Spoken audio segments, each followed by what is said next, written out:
How much are you making per month right now? The big question. Yeah. It's a little over. Nice. Jesus Christ, that's like a CEO's payment. If you had 5 minutes and the whole world watching you, what would you tell them right now? Wow. Bro, that's a crazy question. Alright, so today we have a very special guest all the way from Portugal. Exactly. Which part of Portugal are you from? From Lisbon, Nice. the center. Lisbon. Do you support Cristiano Ronaldo? I mean, I don't really care about football or sports in general, watching that type of stuff, but yeah, of course. So we have Arturo from Portugal. He's extremely young. You're 18 years old this year, right? You started 18 months ago or 8 months ago? 8 months ago. Jesus Christ. 8 months ago, and you are... How much are you making per month right now? The big question. Yeah. Just a little over 30K. Nice. Jesus Christ. That's like a CEO's payment. 30,000 USD, right? For my Singaporean viewers, that's about 40K SGD. So tell me a little bit more about how you got started, man. Yeah, so I got started just how everybody else got started, watching videos, being inspired by these other people making a ton of money and being successful. And I fell into SMMA, and I just thought that the business model just made a lot of sense. Right. I liked it, and it didn't require a lot of capital, and I just had to invest a lot of time. So, I thought this is the way to go, and this is what I want to do. So that's what I did. Who are your specifically who are your inspirations? I wouldn't say anybody is really my inspiration. I would say a few people inspired me to get started with it, but there's nobody I really look up to. Maybe some of my friends and colleagues that I work with. Unless I know them personally, I wouldn't really be inspired by them, I say. What are your thoughts on figures like Iman Gadzi? I think they're cool. They inspire the teenage people to do more, to do better. Again, unless you really know them personally and exactly what they're doing, you can't really tell what they're doing. So I wouldn't be too into that. You feel like the industry in the SMMA niche is a bit like overhyped. People are talking big numbers, but when it comes to delivering actual results, like let's say you're selling your course, they kind of lack in that area. It's definitely overhyped. It's similar to what happened in dropshipping in 2016 when everybody just started hopping. It's kind of like a trend. A lot of people in SMMA will fail, so I guess it's fine. There's not a lot of competition, although people say that SMMA is super saturated, which is not the case. It's not. You feel like it's not saturated? Definitely not, because people simply see what's working and they just copy it, right? Rather than trying to be innovative and trying to do their own thing. That's why basically the service that I provide is so different from other people. Okay. And how I found some sort of success. So tell me a little bit more about that then. How did you get to your current revenue levels? When you started in the first few months, the first few weeks, how did you figure your way out? So I didn't want to take the slow process of starting everything.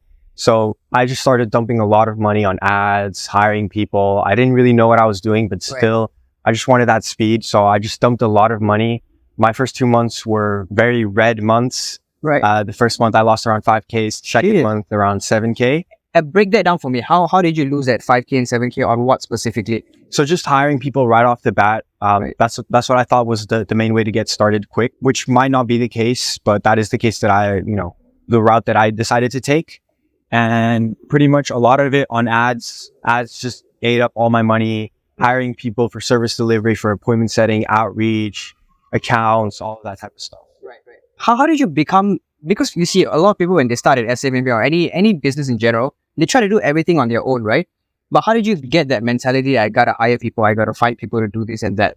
You somehow have to be lazy in order to scale your business. And I mean that dead serious. You will only be able to do everything yourself up until 10 to 15K with SMMA. Right. After that, you'll be struggling, you'll be drowning in work. So you might as well hire people. I would say the first thing that you should hire people is for, appointment setting, client acquisition. After that, probably sales. And then after that, service delivery. Okay, cool. That's interesting because I think many SMMA kids, they experience is they struggle to acquire clients. And after they acquire clients, they struggle to service them. But for you, your mindset is more on focus on people that can be hired to service them right away and then scaling that process right away, right? Exactly. My thought process was I don't have testimonials. I don't have any results. Like, how am I going to service deliver for these people, right? Yeah. So I decided to hire people who already had testimonials so I could use that as leverage right off the bat without any testimonials or results. And then have them do the service delivery because they're already experienced and they know what the fuck they're doing. Right. So I wouldn't fail with the service delivery part. Okay. So who were your first few hires? My first few hires were definitely just, normal virtual assistants that would help me with outreach. Okay. And then I started getting into sales. So I had a few of my colleagues help me with sales and hired sales developers and stuff. Okay. And you didn't do any of these things yourself? Because I would assume that you would want to be good at it before you outsource it. You get what I mean? Of course, you always have to master everything before you start outsourcing it. But then again, you also can learn from the people who already know how to do it and then begin from there. So basically you're getting kind of a head start right off the bat. And that was kind of like what I thought about when I started. So that's what I did. Okay, cool. So walk me through that process. You spent 5K and then 7K and you're in the red. What happened next? After that, I got 5K in revenue first month. Oh, shit. Third month, actually. How many clients was that? Just a few, maybe 2 or 3. Okay. And after that, it just kept scaling up. After that, it was maybe 8 to 10K and then 15K. And then I think I hit my biggest month in January, which was 25. Nice. And then it dropped a little bit once I started to focus on systems and better service delivery and scale because I started getting more clients. And yeah, now we're back up. Nice. So how do you find success so fast? Because actually that's a very short time frame, you know, like 8 months, 5K, 7K in debt, and then straight away 5K in revenue. And then how did you find that path so fast? Because usually people make that chart in entrepreneurship, right? It's like entrepreneurship is like this and this, it goes up like hockey stick. Yours is like this and then boom. You get what I mean? It's like such a short period. I would still consider it a pretty slow process. Right. I think that I could have done it even quicker if I knew what I was doing, but then again, I was still learning. Okay. But I didn't want to wait. I wanted money like now. You know, I want to be rich now, not later. So yeah. That's interesting because I feel like everybody wants money now. You know what I mean? Everybody wants money now. Everybody wants to hire someone. Everybody wants to deliver for clients faster, deliver for clients better. And then they just want to, automate the business. And would you say you had that mindset, or were you like, I'm just going to hire people and figure it out on my own? How were your mindset? Well, that was kind of like the initial mindset, but to actually learn things and move on quickly, I say the best thing that I did was networking with high individuals such as, Thomas, Joel, the big names in the SMMA community. And once I started networking with them, they actually helped me a lot with, choosing my offer well, who I should target, what I should actually offer to be different from everybody else, because they clearly did it and scaled, right? So I started connecting with them. And for example, now we're here in Bali, and Bali's filled with entrepreneurs, right? Yeah. We have entrepreneur events almost every single day that you can pull up to, and there's 50K, 80K, 100K per month agency owners there. Yeah. And you just have one conversation with them, and that one conversation can change so much and boost you so far ahead that it makes the whole trip worth it. So what was the conversations you had with Thomas or Joe that you can maybe remember and share with us that changed your... So one of the biggest things that changed was I was trying to figure out, I had this whole VA thing going on and it was going well, and I could hire these cheap, great, amazing VAs, and I didn't know how to get about it. So Joel actually said, you should target lawyers because they have money, they can afford it. They're a good industry to go into. And he connected me with one of his brothers so I could get a free trial going on and just get a testimonial to break into the market. So that just shows how good networking is. That's so nice of Joe though. Why did he do that for you? Well, when you connect with people similar to you, you have to provide value as much as you can. And then from there, you'll get value back, right? Right. So give without any expectations. I was helping Joel with his content. Joel has now, blown up a lot. Yeah. But before he was struggling a lot with the content. So, we used to get on calls. We used to help each other and, just tips like that, helping each other, giving out ideas, networking, brainstorming, everything like that. Interesting. And now you're pretty close to Joe, but you're also close to Thomas as well. Tell me a little bit more about your relationship with Thomas. So Thomas, I would consider more of a friend. Right. We've traveled already. We met in Paris. We've been to Madrid together just to, have some fun. We need a detox every few weeks or so. And we decided to come to Bali and then host this mastermind so we can connect with even more entrepreneurs and have a better community. So that's nice. Okay. Interesting. Now that you have your agency up and running and you have all these other side projects as well, what's next for you? Honestly, I'm just going to keep scaling it. A lot of people consider, moving on to real estate and stuff like that, but that makes no sense. If you have already developed the skills in SMMA, such as sales, appointment setting, stuff like that, service delivery, marketing, those skills can be put into absolutely almost any business that you can actually think of, right? So why would you shift into another business where you need to start all over again when you already have the skills that you have developed to start something else or just to continue scaling this? Nice. Interesting. Yeah, that makes sense. I guess doubling down on what is your strengths and definitely. But I mean, completely long term, SMMA probably won't last that long. Okay. Although if you think about it, businesses will always need marketing, right? So you can always provide that to businesses. But I do believe that SMMA and, for example, selling to agency owners is just a wave because honestly, it's like the next drop shipping. Right. It's just a trend that people do it until they fail and then they move on. Cool. Do you think AI is going to disrupt SMMA and like take away a few jobs here and there? Definitely. I mean, one of my short form content editors is already getting replaced by AI, right? As I showed you. So I definitely think that there's a lot of machine learning that's coming up with chats. So, you know, DM outreach and SMS and stuff like that will also get automated quickly. And, you know, even Google is opening up a Google Voice. Have you heard about that? No, what is that?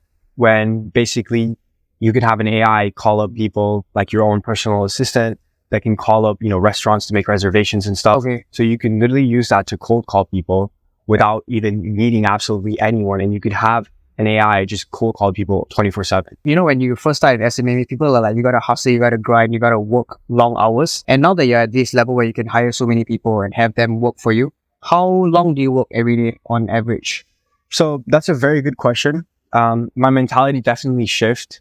When I first started off, I was like, how many 12-hour days can I make? Right? Yeah. Until I eventually burnt out and I had a very bad moment. And everybody experiences that, right? I've had so many people that are just like, I'm just going to keep working. But that is not, it's not efficient at all, right?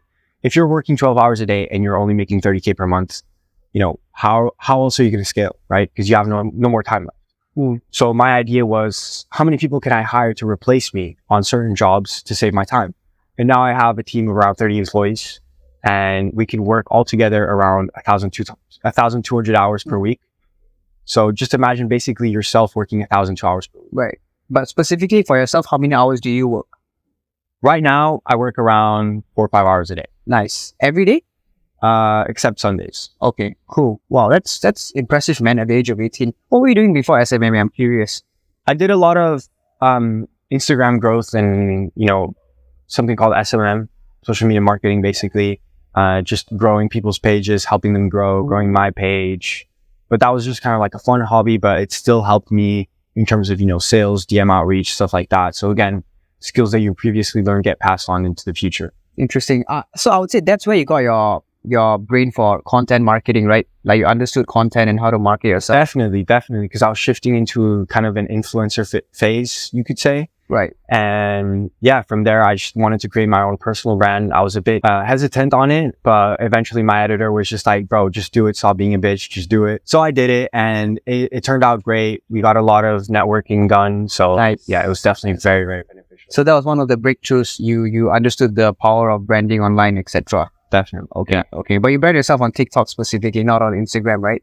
I try and shift away from Instagram just because, you know, I have a lot of friends there that I don't want to think weirdly of me, which is also like just a thought that's blocking me from getting more exposure, which I shouldn't allow, but I do allow. So yeah, I definitely focus a lot on TikTok and YouTube. Wow, nice.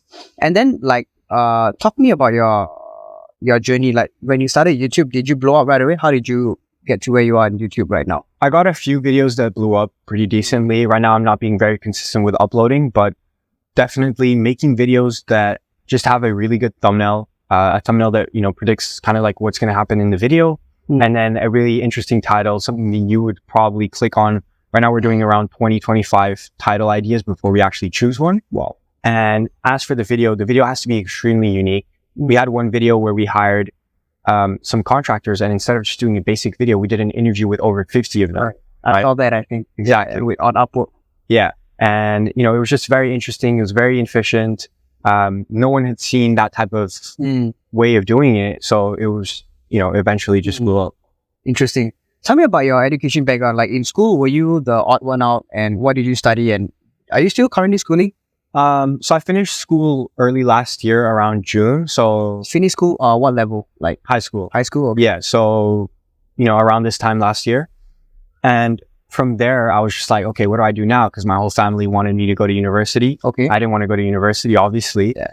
But I obviously told them, yeah, you know, I'll go, I'll look into it, etc. So I had a few months where I needed to make money. And I needed to make money. Why did you need it to make money? Because if I didn't make money, I thought I would fail myself and I would eventually have to go to university. Right. Which is something that I completely did not want to do. I had a strong look at my family and I said, this is not what I want. Right. So I wanted to live whatever I wanted and however I wanted. So eventually I just started making money as quick as possible. And then my family was okay with me not going. How did you feel when the first 2 months you were in the red, man? 5K down, 7K down. How did you even stay strong and you're thinking like it's going to happen, it's going to work out? It hurt a lot. It hurt a lot, especially seeing people succeed with spending $0, which is definitely possible. But I trusted myself. I knew I was able to do it. If other people were able to do it, then I was also going to be able to. Interesting. You know, there's a lot of failure rates in SMA. People who start SMMA and then they just like completely quit after a while. What would you say separates you from other agency owners? I mean, definitely most businesses fail. I believe there's a common statistic that's 9 out of 10 businesses fail. Yeah.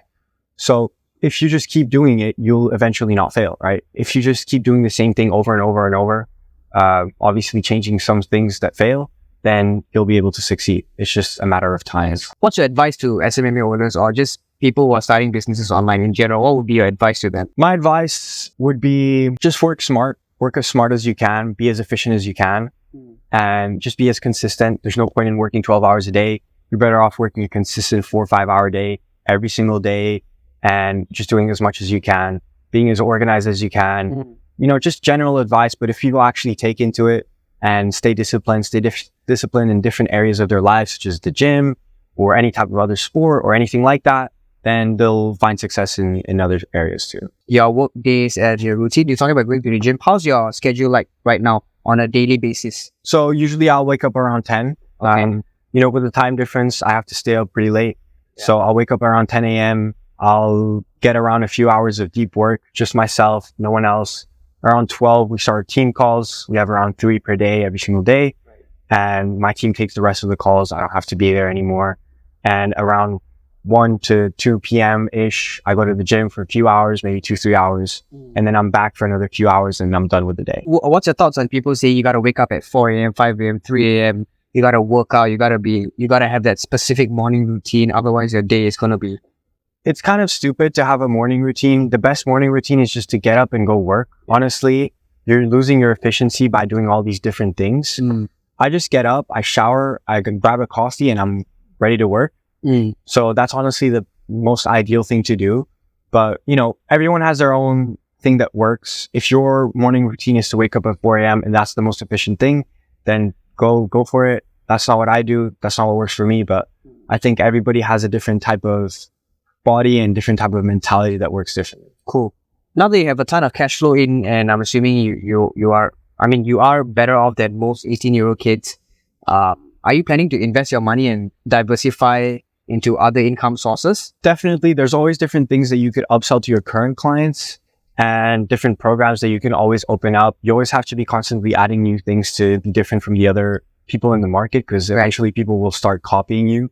And we've seen this with Thomas as well with spas, when people just copy whatever starts working, you know? So, right. So, but what are your thoughts on like, let's say you're an SMMA kid right now, you're making 10K a month, 15K a month, you have a lot of cash, you know, even if you pay your mom or your dad or you pay for a house, you still have a lot of cash left over. What would your advice be for those kids who are at that stage of their journey right now? They have that cash. What should they do? Honestly, I have extremely bad spending habits. Okay. So I definitely wouldn't recommend this. I mean, you acknowledge it. So that's step one. Yeah. And I know it. And what I truly believe in is that if you have the skills, you shouldn't really worry about it. Although you should always try and save as much as possible. I reinvest around 70%. 10% I save. Bro, you reinvest 70%? Yeah, into the business. And you say you have you have bad spending habits. Yes. That's crazy reinvesting habits, bro. Yeah, but you know, I save 10% and then the 20% I spend. Right. But usually I'll just end up spending a little bit more than that 20%, you know? Nice. Like for example, this Bali trip alone was probably around 60K combined with what me and Thomas spent. So right. Jesus Christ. 60K USD on Bali. Yeah. Bro, you could have bought the whole fucking island, man. 60K. Yeah. One night. But we definitely didn't even profit from this. And we don't really even care. We're just happy that we're here connecting with people like you.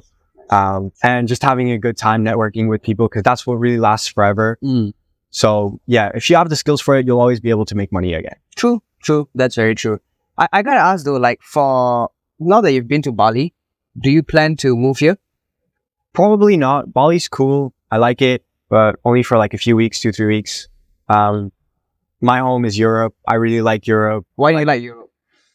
Just the vibe, the people, how everything works. I would say the government's alright, and probably the weather.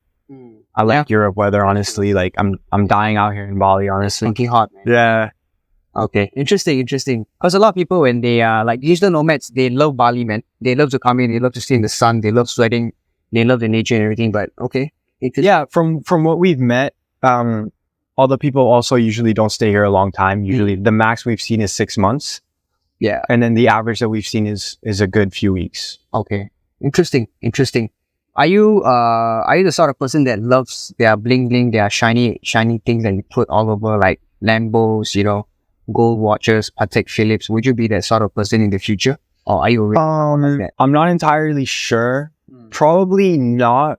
I mean, I like to live a good lifestyle, as you can tell. Yeah. But it's not something that I would just kind of like show off. But I do like to post what I do and how I live, to hopefully inspire other people and see that it's actually possible, especially at a young age. Yeah, probably not that whole like shiny up. Yeah, super random. But would you get a Lamborghini for yourself? Definitely. Really? Yes. Nice. Okay. Absolutely. By next year. By next year. Nice. Okay. What color is it? I have no idea, honestly. Yeah. Never mind. Let me give you a better question. Paint me now that you are at a certain point in life, right? I'm sure you still have a vision, right? Give me your ideal vision in the next 5 to 10 years. Who is Arturo going to be like in the next 5 to 10 years? Ideally. In terms of me personally, or how? Personally, with your business and everything. Just give me an image. Because you're so successful at the age of 18, right? In 5 years, you're going to be 23? What you envision yourself having at that point in your life? In terms of having probably just a lot more cash flow, but I'd like to still be the same person, same principles. I'll probably grow into a different person, obviously. Right now I'm still young. I still like to, go party and go to clubs and stuff. Probably at the age of 23, that'll be done. Right. Because I'm just older and I'm just done with it. It gets boring after a while as well. Yeah. But same principles, same type of person. Maybe I'll grow into someone different. Everybody changes over time, That's true. Wow. That's very mature of you, man. For someone at your age to think and speak like that. Impressive. So I have a super random open-ended question for you. If you had 5 minutes and the whole world watching you, what would you tell them right now? Wow. Take your time. Don't worry. A lot of people take their time on this question. Trust me. Bro, that's a crazy question, bro. Yeah, 5 minutes, the whole world watching you, right? What would you tell them? Honestly, I know that this is generic, but life is short. So if you're going to do something that you really like and not having to worry about what people actually think. Just be you and do what you like, whether it's money, whether it's not making money. I actually have a sister who doesn't give two shits about money. Oh shit. Exactly. She lives on minimum wage and she's so happy with it. Right. Just as happy as I am. So truly do what you like to do, whether it be money or not. Money is not the end goal, but if you like what you do and it brings you money, then that's great too. Nice. Very nice. Retirement. When do you want to retire, or do you have a specific number in mind that you want to have in your bank? Like FU money, right? We call it like 10 million. What's the number that you want to have ideally at a certain age? I wouldn't say just stacked up money, but just money that's coming in every single month passively just so I can spend it. And I don't think I'll ever retire. I just get bored so easily. I always need to be doing something. And you can ask Thomas, like I'm hyperactive as fuck. Yeah. I always need to be doing something. And honestly, if I was just not to do a business or not to do something or not to do an activity, I would just be bored. True. But if there was a number that you had to have in your bank account, what would you choose? Like, would you like, you can ask this question to like many, like 3, 6, 7 figure, 8 figure entrepreneurs. If I ask them, do you want to be a billionaire? They'll say no. They don't want to have the $1 billion problems, right? What's a number that you would be like, okay, that's my limit. And beyond that, it doesn't make sense for me. Low 100 millions. Okay. Nice. Quick fire. First word that comes to mind with these names. Ready? Iman Gadzi. Work. Charlie Morgan. Big brain. Joe Kaplan. Too salesy. Thomas Garnett. Not active enough. Okay, interesting. Thanks, man. I think that's all I got. Awesome. What's the last one? Myself? No, fuck no. I doesn't even know me, man. What did you think of you? Simon. No, I think you're great, man. Appreciate it. Thanks for doing this podcast. It was fun. Of course. Let's do this again when you get your Lambo next year. Let's do it.